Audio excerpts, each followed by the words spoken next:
Petrus tiba di Yerusalem, orang-orang dari golongan yang bersunat berselisih pendapat dengan dia.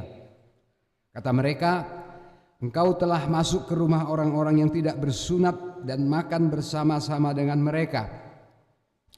Namun Petrus menjelaskan segala sesuatu satu persatu. Katanya, "Aku sedang berdoa di kota Yope. Dalam keadaan diliputi kuasa ilahi, aku melihat suatu penglihatan, sesuatu seperti kain lebar yang bergantung pada keempat sudutnya, diturunkan dari langit sampai di depanku. Aku menatapnya, dan di dalamnya aku lihat segala jenis binatang berkaki empat, dan binatang liar, dan binatang melata, dan burung-burung. Lalu aku mendengar suara berkata kepadaku, 'Bangunlah hai Petrus, sembelihlah dan makanlah.' Namun aku berkata, 'Tidak Tuhan, sebab belum pernah sesuatu yang haram dan najis masuk ke dalam mulutku.' Tetapi untuk kedua kalinya suara dari surga berkata kepadaku, 'Apa yang dinyatakan halal oleh Allah, tidak boleh engkau nyatakan haram.' Hal itu terjadi sampai 3 kali, lalu semuanya ditarik kembali ke langit.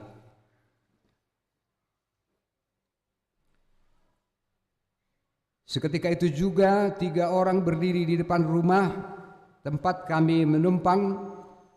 Mereka diutus dari Kaisarea kepadaku. Lalu kata Roh kepadaku, 'Pergilah bersama mereka tanpa membeda-bedakan.'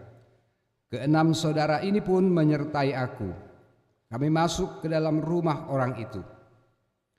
Dan ia menceritakan kepada kami bagaimana ia melihat seorang malaikat berdiri di dalam rumahnya dan berkata kepadanya, 'Suruhlah orang ke Yope untuk memanggil Simon yang disebut Petrus. Ia akan menyampaikan suatu berita kepada kamu, yang melaluinya kamu dan seisi rumahmu akan diselamatkan.' Ketika aku mulai berbicara, turunlah Roh Kudus ke atas mereka sama seperti ke atas kita dahulu. Lalu teringatlah aku akan perkataan Tuhan, 'Yohanes membaptis dengan air, tetapi kamu akan dibaptis dengan Roh Kudus.' Jadi, jika Allah memberikan karunia yang sama kepada mereka seperti kepada kita pada waktu kita percaya kepada Tuhan Yesus Kristus, bagaimana mungkin aku mencegah Allah?" Ketika mereka mendengar hal itu, mereka menjadi tenang, lalu memuliakan Allah. Katanya, "Jadi kepada bangsa-bangsa lain juga Allah mengaruniakan pertobatan yang memimpin kepada hidup." Demikian pembacaan firman Tuhan. Abang Inang dan saudara-saudara, banyak hal dalam kehidupan kita ini mungkin yang dimulai dengan presupposisi. Apa itu presupposisi? Presupposisi itu Abang Inang bisa berarti anggapan awal, sangkaan awal, atau pikiran yang awal tentang sesuatu atau seseorang yang mungkin belum pernah kita temui, belum pernah kita merasakannya, tapi sekarang kita akan segera berjumpa dengan dia. Segera kita akan berada di situ. Jadi ini presupposisi ini, Amang Inang, berarti prasangka atau praanggapan tentang sesuatu yang lebih dulu sebelum kita saksikan. Di depan ini ada gambar. Coba gambarnya mana? Ada gambar? Nah, Abang Inang, presupposisi ini, anggapan awal ini mungkin seringkali ada di kita, sehingga kadang-kadang inilah yang menjadi tolok ukur kita untuk menilai. Presupposisi bisa saja benar, mungkin benar, tapi yang paling sering adalah keliru, ya. Ada orang yang memiliki anggapan awal, oh dia itu orangnya seperti ini, dia itu orangnya kejam, dia itu orangnya pelit dan lain sebagainya, sebelum dia benar-benar bertemu, ya kan? Nah, jadi anggapan awal seperti ini kadang-kadang yang mewarnai kehidupan dan pikiran seseorang sampai dia tua. Tapi yang bahaya adalah kalau orang hidup terus dalam presupposisi. Dia tidak pernah menemui, tidak pernah ada di situ, tapi pikiran-pikiran ini, praanggapan ini semuanya terus, sehingga seperti membeku dan membatu dalam hidupnya. Ada orang yang mungkin Amang Inang karena dia sudah terlalu sering memberikan anggapan awal, nah ini kemudian seterusnya seperti itu sampai seumur hidupnya, ya. Dan ini mungkin dipengaruhi oleh pendidikan, oleh kebiasaan, oleh lingkungan, dan juga kehidupannya, ya. Saya sebenarnya punya satu gambar. Coba Amang Inang, kalau kita lihat ada gambaran sesuatu, mungkin pikiran kita itu banyak dipengaruhi oleh kebiasaan kita, oleh penilaian kita. Memang Tuhan menciptakan kita sebagai seseorang, sebagai makhluk yang dengan pikiran, dengan perasaan dan pertimbangan. Apa aja yang baru kita lihat bisa aja misalnya kita nilai, ya. Ada nggak sebelumnya? Coba. Ya, bisa?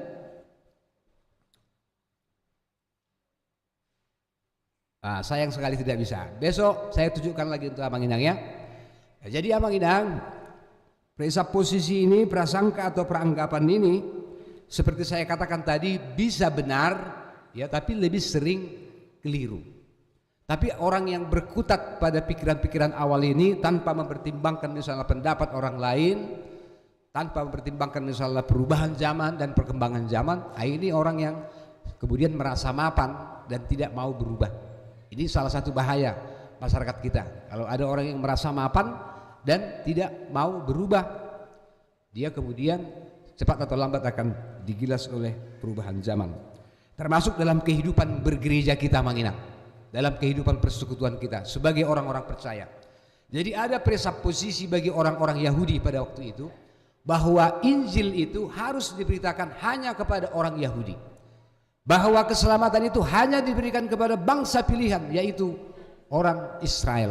Orang-orang Yahudi menganggap bangsa-bangsa lain yang berasal dari bangsa-bangsa yang tidak Yahudi itu dianggap sebagai kafir, dan mereka itu tidak layak untuk menerima keselamatan. Coba bayangkan Abang Inang betapa bahayanya kalau kehidupan kerohanian kita, kehidupan bergereja kita seperti itu. Kita menganggap di luar kita, selain kita itu tidak layak diselamatkan. Nah, itu yang terjadi waktu Petrus kedengaran dia berkhotbah dan memberitakan firman Tuhan kepada orang-orang yang bukan Yahudi. Orang-orang Kristen dari Yahudi dan juga termasuk para rasul dan tua-tua di situ kemudian memanggil, semacam meminta klarifikasi kepada Petrus. Kenapa kau makan? Kenapa kau bersama-sama dengan orang dari bangsa lain? Bahkan waktu mereka mendengar dari sana ada orang yang dibaptis, dari bangsa lain ada orang yang dibaptis, mereka kemudian meminta penjelasan. Kenapa itu? Saudara-saudara, bagi orang Yahudi, selain bangsa Yahudi itu adalah bangsa yang tidak diselamatkan. Selain orang Yahudi tidak layak menerima Injil dan keselamatan, termasuk melalui baptisan. Sekarang Petrus memberikan penjelasan kepada orang-orang Kristen dari Yahudi dan juga kepada tua-tua. Dan inilah saudara-saudara penjelasan panjang lebar yang diceritakan oleh Petrus. Tadi ada beberapa perbedaan terjemahan. Kalau Amang Inang perhatikan tadi ayat 4, ya, tadi Petrus dikatakan di sini berusaha menjelaskan segala sesuatu satu persatu. Ya, terjemahan ini agak berbeda dengan terjemahan yang lama. Karena satu persatu berarti Petrus di sini berusaha menjelaskan kepada orang-orang Kristen di sana bagaimana mulanya, bagaimana awalnya, dan kemudian bagaimana orang-orang itu bisa menerima firman Tuhan sampai kemudian mereka mau dibaptis. Nah, Manginang, itu yang kita baca dalam firman Tuhan hari ini. Nah, Petrus menjelaskan bahwa pada waktu dia berada di Yope suatu kota, dia melihat ada semacam kain yang diturunkan, kain lebar yang diturunkan dari langit. Dan di dalam kain itu katanya ada segala jenis binatang liar berkaki 4. Dan kemudian ada suara dari langit katanya, sembelihlah dan makanlah. Tapi apa jawaban Petrus di sini? Petrus sebagai orang Yahudi, dia berkata, tidak Tuhan, sebab aku belum pernah memasukkan sesuatu yang najis atau sesuatu yang haram ke dalam mulutku. Bagi keyakinannya, demi kepercayaannya, dia melihat bahwa binatang-binatang itu semuanya adalah haram. Makanya suara dari surga itu berkata, jangan katakan haram apa yang telah dihalalkan, apa yang diberikan Tuhan, apa yang telah dibersihkan oleh Tuhan. Itu terjadi sampai 3 kali. Dan itu seperti penegasan bahwa apa yang telah diciptakan Tuhan, apa yang diberikan Tuhan, itu semuanya adalah baik. Jadi tidak ada yang haram, tidak ada yang najis sebagai pemberian Tuhan. Amanginang, ini tentu bukan tentang makanan. Penglihatan ini bukan tentang makanan, tapi seringkali orang Kristen kemudian kita saling menyalahkan karena makanan. Ini juga menyangkut pakaian, ini juga menyangkut kebiasaan-kebiasaan, ini juga menyangkut tradisi-tradisi yang kita warisi, sehingga kadang-kadang kita satu sama lain saling menyalahkan. Ya, kemudian kita merasa paling benar, yang satu benar, dan yang tidak sesuai dengan kita anggap sebagai tidak benar. Nah, ini bahaya Manginang di tengah-tengah persekutuan kita. Misalnya tentang makanan, kita semua mengetahui bahwa makanan itu adalah pemberian Tuhan. Kita sekarang tahu tidak ada makanan yang haram. Manginang, ada makanan yang haram? Coba katakan kepada saya, ada makanan yang haram hari ini?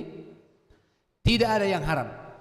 Orang-orang Batak mengatakan tidak ada yang haram. Semua yang berkaki 4 boleh dimakan, kecuali meja, kayak gitu kan. Semua kita tahu makanan ini sekarang menyangkut lebih kepada higienisnya, kepada kebersihannya, kepada manfaatnya kepada tubuh kita, ya. Paling-paling yang perlu kita rem hari ini, jangan makan terlalu banyak. Itu aja ya. Kalau tentang makanan nggak ada yang haram, semuanya bisa dimakan. Saksang, panggang, ikan mas, naniura, napi nadar, boleh sudah dipangan. Tapi harus direm, ya kan? Kita harus tahu apa yang bermanfaat kepada tubuh kita. Itu aja. Jadi nggak ada yang haram. Paling-paling karena anjuran dokter, bagaimana kita menjaga kesehatan kita supaya gulanya jangan terlalu tinggi. Nah, kalau Amanginang bisa melihat gambar saya, sebenarnya ada makanan yang diciptakan Tuhan, semuanya itu baik. Oleh sebab itu, dalam Alkitab ada satu prinsip tertulis di dalam Matius 15 ayat 11.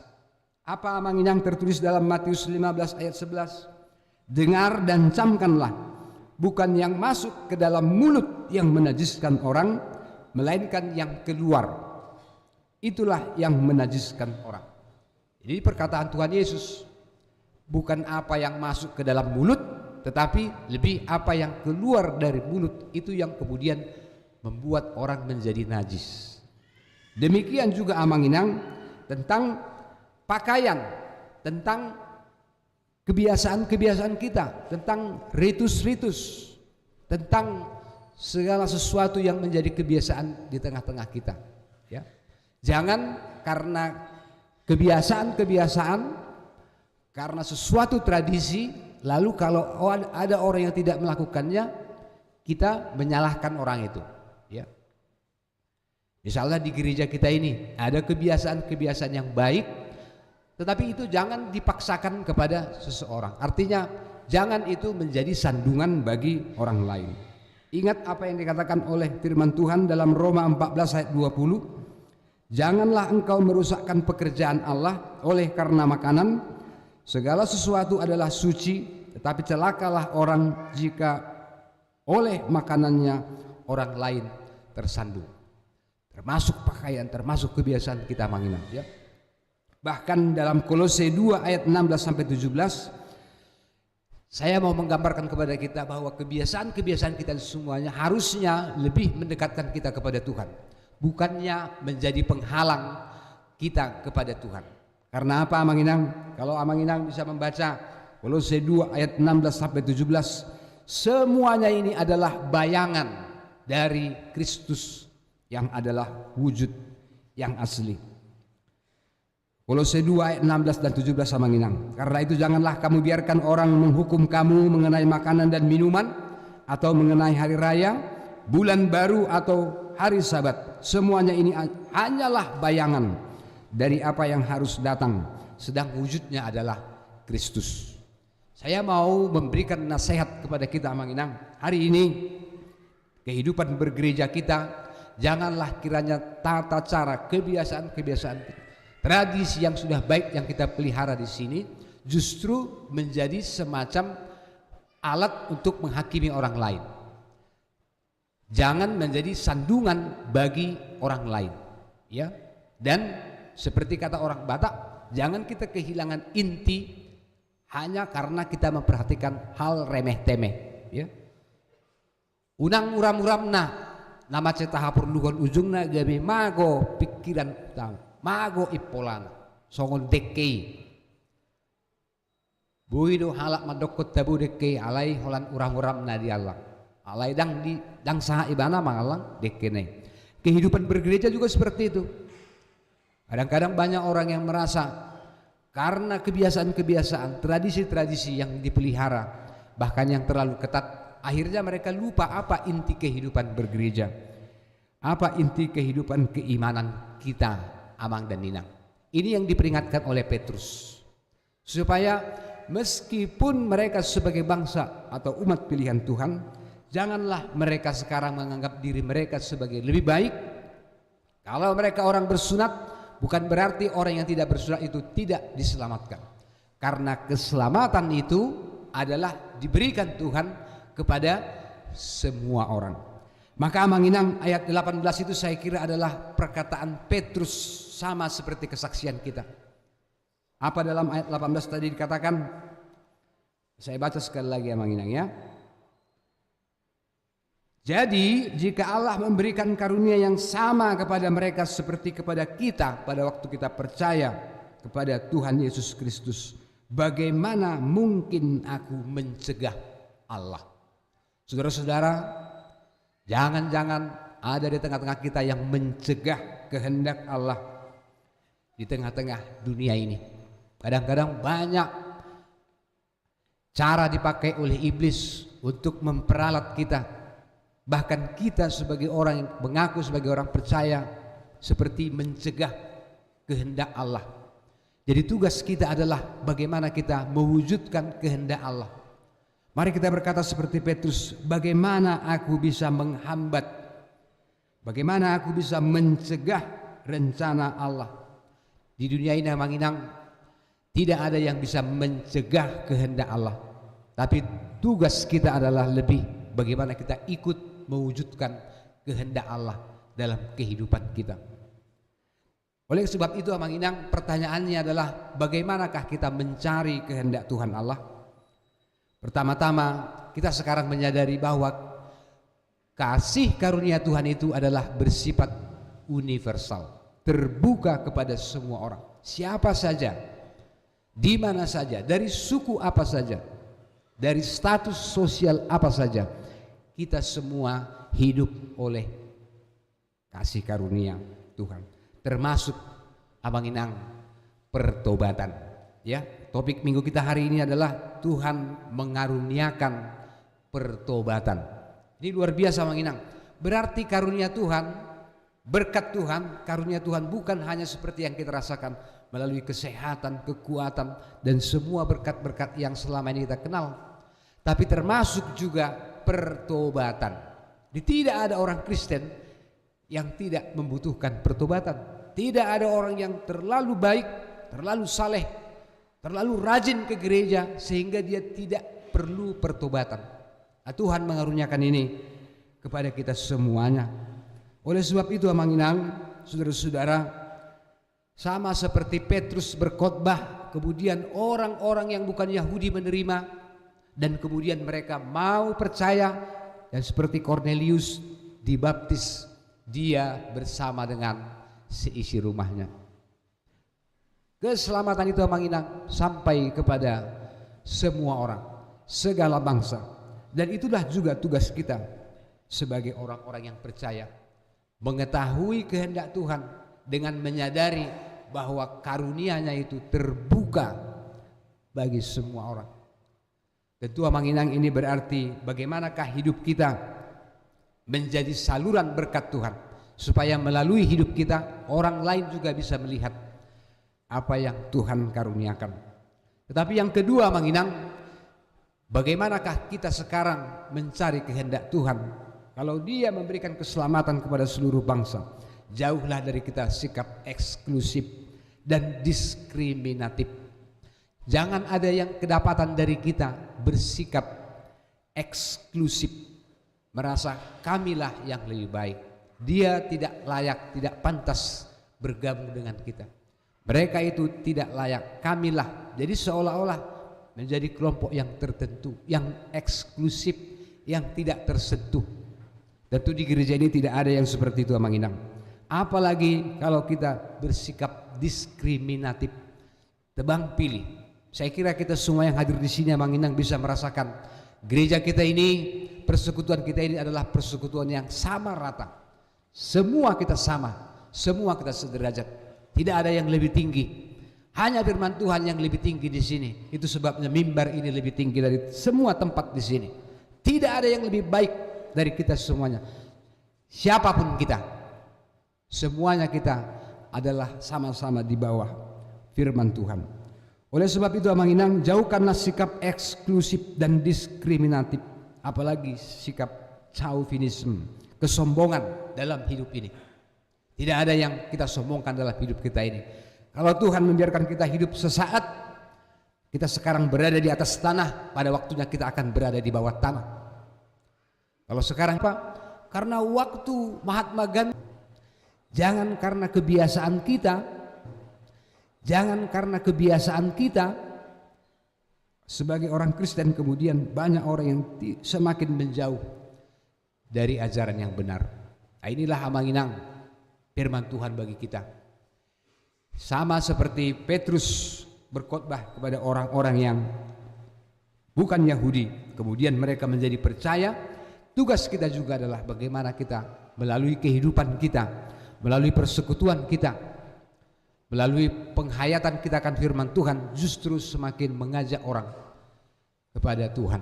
Dan itulah sebenarnya kantate, itulah nyanyian baru, yaitu bagaimana hidup kita ini, kehadiran kita, partisipasi kita, ya, peran serta kita itu justru bisa menjadi mengarahkan orang ke jalan semakin mengenal Tuhan. Oleh sebab itu Amanginang, mari kita katakan, menyanyikan nyanyian baru bagi Tuhan. Berkantate adalah saling menerima, saling menghargai, saling mendukung satu dengan yang lain, dan penerimaan kita kepada orang-orang bahkan yang berbeda agama, berbeda suku, berbeda golongan serta latar belakangnya adalah cara kita untuk mewujudkan keselamatan Tuhan yang bersifat universal itu. Kiranya Tuhan memberkati kita sekalian Amanginang di dalam pekerjaan kita, jadi saluran berkat dimanapun kita berada dan apapun pekerjaan kita. Amin. Mari kita berdoa. Terima kasih Bapa di surga, kami mendengar firman Tuhan bahwa Tuhan menganugerahkan pertobatan dan akhirnya membawa kepada keselamatan dan hidup, bahkan kepada orang-orang dari segala bangsa, dari segala suku, dari segala status sosial. Bapa di surga, kami mengaku kami semua hidup hanya oleh karena kasih karunia Tuhan. Tidak ada yang dapat kami andalkan selain kasih dan penyertaan Tuhan. Hari ini Tuhan, kami diingatkan bahwa sebagai orang-orang yang percaya dan menerima Tuhan Yesus Kristus sebagai juru selamat kami, biarlah hidup kami juga membawa kebaikan, membawa cinta kasih kepada orang-orang dimanapun kami berada, di pekerjaan kami, di persekutuan kami. Tuhan berkati semua warga jemaat, mulai dari anak-anak hingga orang dewasa. Berkati keluarga-keluarga yang bersungguh-sungguh membesarkan, mendidik anak-anak, dan berikan hikmat, berikan bijaksana juga kepada anak-anak Tuhan, supaya mereka menjadi anak yang berhikmat, berbijaksana dan penuh cinta kasih, sehingga mereka bisa melakukan semua pekerjaan dan aktivitasnya. Kalau ada di tengah-tengah kami Tuhan yang sedang dalam keadaan sakit, Tuhan kiranya melawat, memberikan kesembuhan dan kekuatan. Jika ada di tengah-tengah kami yang sedang dalam berduka, di tengah-tengah pergumulan hidup, Tuhanlah kiranya yang menghiburkan, Tuhan meneguhkan hati, Tuhan mengutus Roh-Mu yang kudus, sehingga mereka menjadi terhibur dan bisa melewati semua cobaannya Tuhan. Inilah Tuhan doa kami yang kami sampaikan oleh karena Tuhan Yesus Kristus Tuhan kami. Amin.